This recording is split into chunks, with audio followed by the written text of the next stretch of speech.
नमस्कार, खूप खूप स्वागत आहे तुमचे किचन टिप्स या व्हिडिओमध्ये। टिप नंबर 1, पुरणपोळी बनवण्यासाठी पुरण गरम आहे तोपर्यंत चाळणीत बारीक करून घ्या, म्हणजे पुरण बारीक करायला वेळ लागत नाही। टिप नंबर 2, वरईचा भात करताना वरई तुपात भाजून भात केल्यास भात छान मोकळा होतो। टिप नंबर 3, घरात जर ड्रायफ्रूट्स उरले असतील तर थोडेसे तुपामध्ये भाजून त्यांची पावडर करून मनुके आणि खजूर सोबत मिक्स करून त्याचे लाडू बनवा।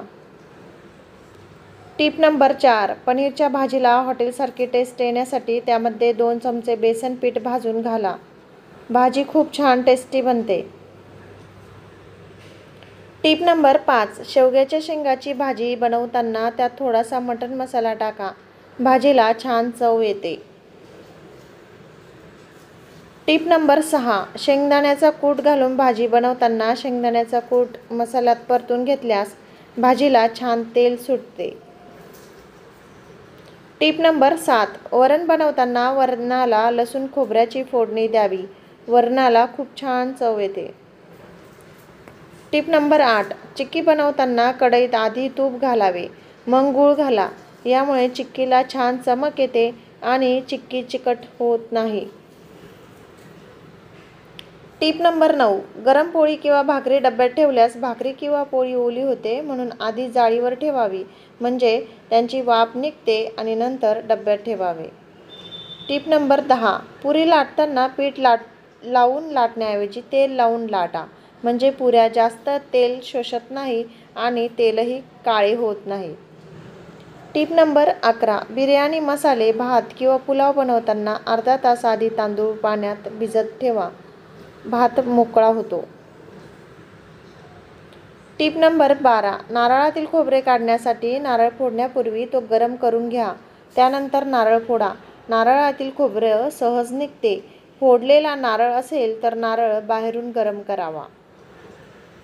टिप नंबर 13, लसूण, कांदा, खोबरं, कोथिंबीर एकत्र बारीक करून वाटण करा आणि फ्रीजमध्ये ठेवा, यामुळे झटपट भाजी बनवता येते। वाटण बारीक करताना पाणी घालू नका, त्यामुळे वाटण 4-5 दिवस चांगले राहते।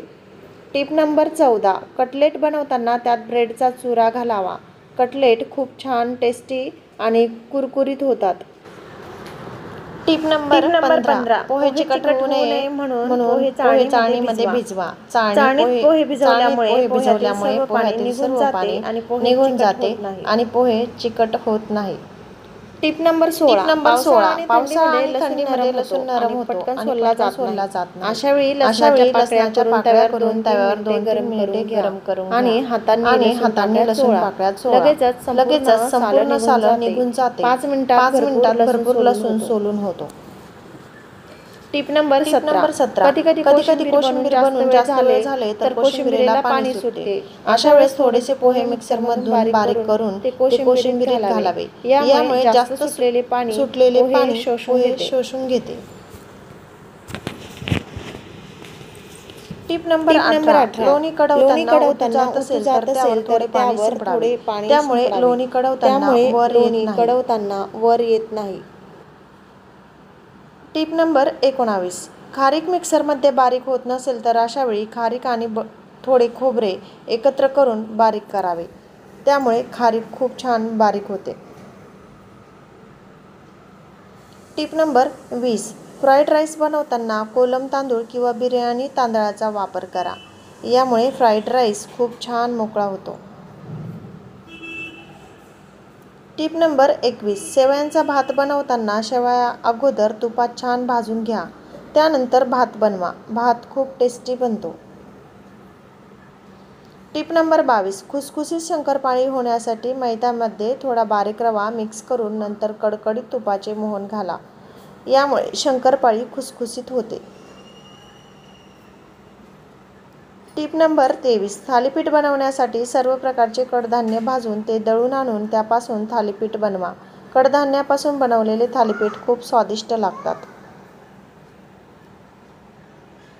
टिप नंबर 24, गुलाबजामुन तळताना तुपाऐवजी तेलाचा वापर करा, कारण गुलाबजाम थंड झाल्यावर त्यावर तुपाचा पांढरा थर जमा होतो, म्हणून तळण्यासाठी तेलाचा वापर करावा। Tip number 25. बाजरीचे पीठ जास्त दिवसाचे झाले तर भाकरी कडसर लागते. पीठ कडू होऊ नये म्हणून बाजरी दळायला देताना त्यामध्ये 1 वाटी तांदूळ घालावे. तांदळामुळे पीठ कडू होत नाही. व्हिडिओ शेवटपर्यंत पाहिल्याबद्दल तुमचे मनापासून आभार. तुम्हाला जर माझ्या किचन टिप्स आवडत असेल तर व्हिडिओला लाईक, शेअर, सबस्क्राईब नक्की करा.